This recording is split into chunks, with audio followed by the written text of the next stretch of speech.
Can you explain your own job responsibilities? It's really interesting to some people. You'll ask them, so tell me about your job there, and they'll stumble over it as if they weren't the person to do it. But sometimes that's the case. Sometimes they weren't the person to do that. It's just what they have on their resume. So be mindful of that. And sometimes they're just nervous. So you have to practice staying calm and focused. It's really important. Nervousness can come off as somebody being untruthful. You know, I'm sure we've all experienced that, where somebody's just nervous, but you think they're lying to you. And you know, you don't want them, as soon as they believe that you're not being truthful, that interview is basically over. So keep in mind that nervousness can come off as untruthful. Think before you speak. Have you ever been in an interview and that moment of silence hits? They're not saying anything and you're not saying anything, and it just feels uncomfortable. So you decide that it's your job to fill that space.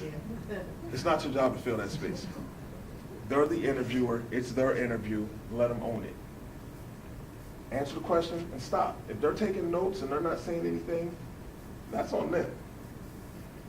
Many people get into situations where they feel like they have to fill that space, and then you're speaking in a conversation that maybe you don't want to be speaking in.